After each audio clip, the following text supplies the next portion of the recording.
High students, welcome to IK academics. இந்த வேலை எதை பற்றி பார்க்க போகிறோம் அப்படின்னு பார்த்தீங்கன்னா, இப்போ மார்ச் எண்டில் வந்து நிற்கிறோம், சரிங்களா? ஸோ எஸ்ஐபிசி 2 எக்ஸாம் வந்து பார்த்தீங்கன்னா ஸ்டில் நோட்டிஃபிகேஷன் வரல. எப்போ நோட்டிஃபிகேஷன் வரப்போகுது அப்படிங்கிறதுக்கான ஒரு அறிவிப்பும் இல்லை. ஆனால் எல்லாரும் ஒரு விஷயத்த நம்புகிறோம், கண்டிப்பாக 2025 எஸ்ஐபிசி 2க்கான நோட்டிஃபிகேஷன் வந்து அந்த 2க்கான எக்ஸாமுமே கண்டிப்பாக 2025 நடந்து முடிஞ்சிடும் அப்படிங்கிறது எல்லாருமே நம்புகிறோம். ஓகே, ஸோ உங்களுக்கே தெரியும், இப்போ வந்து பார்த்தீங்கன்னா எஸ்ஐக்கான கோர்ட் கேஸ் வந்து பார்த்தீங்கன்னா போயிட்டு இருக்கு. பட் அது வந்து பார்த்தீங்கன்னா ஒரு முடிகிற தருவாயில தான் இருக்கு, அதுவும் உங்க எல்லாருக்குமே தெரியும். ஓகே, இப்போ வந்து பார்த்தீங்கன்னா இப்போ இந்த கோர்ட் கேஸ் முடிஞ்சு அதுக்கு தீர்ப்பு கொடுத்து 2023 ரெக்ரூட்மெண்ட் இருக்குல்ல எஸ்ஐ, அதுக்கான ரிசல்ட் போட்டு ட்ரைனிங்கை ஸ்டார்ட் பண்ணி நெக்ஸ்ட் எஸ்ஐக்கான நோட்டிஃபிகேஷன் கொடுத்து அப்புறம் பிசிக்கான நோட்டிஃபிகேஷன் கொடுக்க போனாங்கல்ல, இதெல்லாம் எப்ப நடக்கிறதுக்கான வாய்ப்புகள் இருக்கு அப்படிங்கிறத பத்தி தான் இதோட கொஞ்சம் டிஸ்கஸ் பண்ண போறோம். வீடியோ கொஞ்சம் கடைசி வரைக்கும் பாருங்க, ஓகேவா? ஸோ அதே மாதிரி இந்த வீடியோ உங்களுக்கு யூஸ்ஃபுல்லா இருந்தது அப்படின்னா எல்லாருமே ஷேரும் பண்ணி விடுங்க. எஸ்ஐபிசி கிளியர் போனா சேனல் சப்ஸ்கிரைப் பண்ணி பாருங்க, வீடியோ லைக் பண்ணுங்க, கமெண்ட் பண்ணுங்க, ஷேர் பண்ணுங்க. வீடியோக்குள்ள போகக்கூடிய ஒரு சின்ன இன்ஃபர்மேஷன் மட்டும் சொல்லிடுறேன், இது உங்களுக்கு தேவைப்பட்டா யூஸ் பண்ணிக்கோங்க, ஓகேவா? எஸ்ஐபிசிக்கு அட்மிஷன் போயிருக்கு நம்ம அகாடமில. ஆன்லைன் டெஸ்ட் வந்தீங்கன்னா எஸ்ஐக்கு ஒரு 699 தான், பிசிக்கு ஒரு 499 தான். ரெண்டு சேர்ந்து ஆன்லைன் டெஸ்ட் செய்தீங்கனாலே ஃபீஸ் 999 தான். ரெண்டுமே டிஃப்ரெண்ட் டெஸ்ட் தான். Okay, SI test syllabus wise போட்டுட்டு இருக்கோம். ஓகே, பட் அந்த எஸ்ஐ டெஸ்ட்டுக்கான வேக் டு ஸ்டடி நம்ம ஷெடியூல்லே இருக்கும், நீங்க அதை பார்த்து படிச்சுக்கலாம். பிசி டெஸ்ட் புக் வைஸ் இருக்கும். அப்ப சிலபஸ் வைஸ் டெஸ்ட்டும் வேணும், புக் வைஸ் டெஸ்ட்டும் வேணும்னா நீங்க ரெண்டு சேர்ந்து என்ன பண்ணிக்கலாம், ஜாயின் பண்ணிக்கலாம். ஓகே, ஸோ எஸ்ஐ பொறுத்தவரைக்கும் மொத்தம் 50 டெஸ்ட், ஒரு டெஸ்ட் 140 கேள்விகள், அப்போ 7000 மேற்பட்ட கேள்விகள் கவர் ஆகும். ஸோ அதே மாதிரி எஸ்ஐ டெஸ்ட் வந்தீங்கன்னா அந்த எஸ்ஐ டெஸ்ட்ல கூட சைக்காலஜி கொஸ்டின்ஸ்க்கு எக்ஸ்பிளனேஷன் ரெக்கார்டு வீடியோவா கொடுத்துருவோம், ஓகேவா? பிசி பிசி பொறுத்த வரைக்கும் மொத்தமா 35 டெஸ்ட், ஒரு டெஸ்ட்ல 70 கேள்விகள், அப்ப 2600 மேற்பட்ட கேள்விகள் கவர் ஆகும். ஸோ பிசி டெஸ்ட்லயும் அதுல இருக்கக்கூடிய சைக்காலஜி கொஸ்டின்ஸ்க்கு எக்ஸ்பிளனேஷன் ரெக்கார்டு வீடியோ கொடுத்துருவோம். டெஸ்ட் எல்லாமே பிடிஎஃப் தான், கொஸ்டின் பிடிஎஃப் தான், ஆன்சர் பிடிஎஃப் தான் யூஸ் பண்ணிக்கலாம். எஸ்ஐ டெஸ்ட் பைலிங்குவல் இருக்கும், கொஸ்டின் தமிழ்ல இங்கிலீஷ்ல இருக்கும். பிசி டெஸ்ட் தமிழ்ல மட்டும் தான் இருக்கும், ஏன்னா SI exam bilingual, PC exam தமிழ்ங்கிறனால அந்த மாதிரி கொடுத்துட்டு யூஸ் பண்ணிக்கோங்க. அதே டெஸ்ட் ஆஃப்லைன்ல எடுக்கணும்னா எஸ்ஐக்கு 2000 ரூபாய், பிசிக்கு 1,999, எஸ்ஐபிசிக்கு 3,999. ஆஃப்லைன் வந்தீங்கன்னா உங்களுக்கு test question paper print out கொடுத்து ஆஸ் பிளஸ் உங்களுக்கு ஓஎம்ஆரோட ப்ரொவைட் பண்ணிடுவோம். ஆஃப்லைன் டெஸ்ட் வரவங்களுக்கு ஆன்லைன் டெஸ்ட் கொடுத்துருவோம் ஃப்ரீயாவே, ஓகேவா? இது வந்தீங்கன்னா இந்த ஆக்சஸ் உங்களுக்கு ஃப்ரீயா வந்துடும். ஆன்லைன் கோர்ஸ் வந்தீங்கன்னா ஃபீஸ் 1,999 தான்.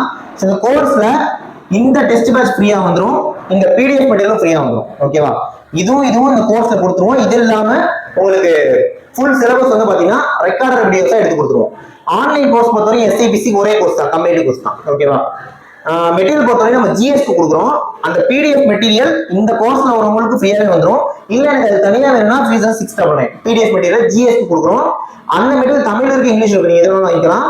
அதே மெட்டீரியல் புக்கா வேணா 999 வரும். ஓகே, ஸோ இது உங்களுக்கு என்ன சோர்ஸ் வேணாலும் 7708 9708 இந்த மாதிரி கான்டாக்ட் மெட்டீரியல் கிடைக்கலாம். இப்போ நம்ம வீடியோ போயிடலாம். ஓகே, சரி, இப்போ பாத்தீங்கன்னா நம்ம மார்ச் எண்ட்ல இருக்கும், ஓகேவா? கண்டிப்பா ஏப்ரல் மாசம் இந்த கேஸ் முடியறதுக்கு 99% வாய்ப்பு இருக்கு. போயிட்டு கேஸ் முடிய ஏப்ரல்ல முடியறதுக்கு 99% வாய்ப்பு இருக்கு, ஓகேவா? முடிஞ்சிருச்சு அப்படின்னா முடிஞ்ச கையோட ரிசல்ட் கொடுத்துருவாங்க. 2023க்கான ஃபைனல் ரிசல்ட் இருக்குல்ல, அதை போட்டு அதுக்கான ப்ராசஸ் நடக்க ஆரம்பிச்சிடும்.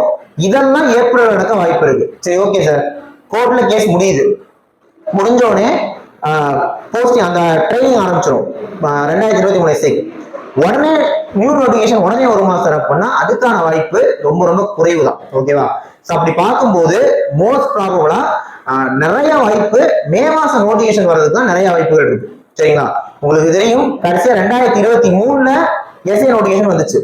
2023 எஸ்ஐ நோட்டிஃபிகேஷன் மே மாசம் தான் கொடுத்தாங்க. ஓகே, ஸோ அப்பே ஒரு பிளானர் மாதிரி அவங்க கொடுத்துருந்தாங்க, எவ்ரி இயர் மே மாசம் நோட்டிஃபிகேஷன் கொடுக்க போறோம், மேக்குள்ள நோட்டிஃபிகேஷன் கொடுத்துருவோம் அப்படின்னு அவங்க ஒரு டேட் வேற கொடுத்துருந்தாங்க. எவ்ரி இயர் மே 15க்குள்ள நோட்டிஃபிகேஷன் வரும் அப்படின்ற மாதிரி தான் கொடுத்துருந்தாங்க. இது எஸ்ஐக்கு, ஓகேவா? அப்படி பார்த்தா 2024 ஜூன்ல கொடுக்கணும்னு சொன்னாங்க, பட் கொடுக்கல. அதுதான் அந்த கேஸ் போயிட்டு இருந்தனால இந்த 2025லயுமே அவங்க அந்த மாதிரி பிளான்ல இருக்கிற மாதிரி தான் தெரியுது. நமக்கு கிடைச்ச இன்ஃபர்மேஷன் அப்படிதான் இருக்கு, ஓகேவா? ஸோ அதனால ஏப்ரல்ல அந்த போன ரெக்ரூட்மெண்ட் மேக்ஸிமம் முடிஞ்ச வரைக்கும் சீக்கிரமா முடிச்சு விட்டு மே மாசம் நோட்டிஃபிகேஷன் கொடுக்க தான் ஒரு சில வாய்ப்புகள் இருக்கு, ஓகேவா? இது எஸ்ஐக்கு.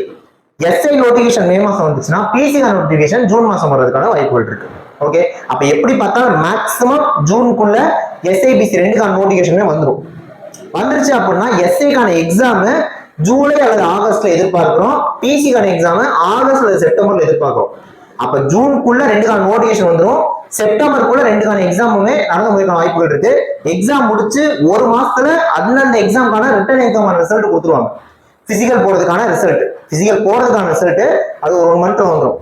எப்படி பார்த்தாலும் மேக்ஸிமம் உங்களுக்கான ப்ராசஸ் அடுத்தடுத்து ஃபாஸ்டா நடந்துடும். ஓகேவா? ஸோ அந்த வீடியோ சொல்ல வந்த விஷயம், ஜூனுக்குள்ள 2க்கான நோட்டிஃபிகேஷன் வந்துடும், செப்டம்பருக்குள்ள 2க்கான எக்ஸாமே நடந்துடும். ஓகேவா? அப்ப ஆகஸ்ட் செப்டம்பர்ல மோஸ்ட் ப்ராபபிள் எக்ஸாம் நம்ம எதிர்பார்க்கிறோம். ஓகேவா? இப்ப நம்ம மார்ச் எண்ட்ல இருக்கோம். ஏப்ரல், மே, ஜூன், ஜூலை எப்படி பார்த்தாலும் இன்னும் ஒரு 4ல இருந்து 5 மாசம், 120 150 நாளுக்குள்ள உங்களுக்கு எக்ஸாம் இருக்கு. எக்ஸாம் வந்துருச்சு, அவ்வளவுதான், கிட்டக்க வந்துருச்சு. இன்னும் ஒரு ஒரு ஹாஃப் இயர் கூட இல்லை எக்ஸாமுக்கு. ஓகேவா? 180 நாள் கூட இல்ல, 120 150 நாள் தான் இருக்கு. அதனால படிங்க. கண்டிப்பா ஒரு மே மாசம் எஸ்ஐக்கான நோட்டிபிகேஷன், ஜூன் மாசம் பிஜிக்கான நோட்டிபிகேஷன் வந்து வாய்ப்பு இருக்கு. மேபி ஏப்ரல் எண்டுக்குள்ள நோட்டிபிகேஷன் வந்தாலும் சந்தோஷம் தான். பட் மோஸ்ட் ப்ராபபிளா சான்சஸ் என்ன மாதிரி இருக்குங்கிறத நான் சொல்லிட்டு இருக்கேன். ஓகேவா? மேபி இந்த மார்ச்ல அந்த ஜட்மெண்ட் ஃபுல்லா முடிஞ்சிருது, ரிசல்ட்டை கொடுத்துட்டாங்க அப்படின்னா ஏப்ரல்ல நோட்டிபிகேஷன் அப்படின்னு சொல்லலாம். ஆனா மார்ச் எண்ட்ல இருக்குங்கிறப்ப, ஸோ நெக்ஸ்ட் மந்த் தான் இதுக்கான ப்ராசஸ் இருக்கும். அப்படிங்கிறப்ப மே மாசம் நோட்டிபிகேஷன் வருது தான் நிறைய வாய்ப்புகள் இருக்கு. ஓகேவா? ஸோ நோட்டிபிகேஷன் நமக்கு எப்போ வந்தாலும் எக்ஸாம் தான் நம்ம ஃபோக்கஸ் பண்ணணும். ஜூலை அல்லது ஆகஸ்ட்ல கண்டிப்பா தேர்வுகள் எஸ்ஐக்கு இருக்க வாய்ப்பு இருக்கு. பிசிக்கு செப்டம்பருக்குள்ள எக்ஸாம் வைக்கிறதுக்கான வாய்ப்புகள் இருக்கு. ஓகேவா? ஸோ சொல்லலாம் தான் வந்தேன். சேம் டைம் எஸ்ஐபிசிக்கு நம்ம அக்கௌண்ட் அட்மிஷன் போயிட்டு இருக்கு. இது ஃப்ரீ ஷீட் ஸ்டார்டிங்லேயே சொல்லியிருப்பேன். ஜாயின் பண்ணணும்னு நினைக்கிறவங்க 7708 978 இதுக்கப்புறம் கான்டெக்ட் பண்ணி இருக்கலாம். நெக்ஸ்ட் வீடியோ பார்க்கலாம். தேங்க்யூ.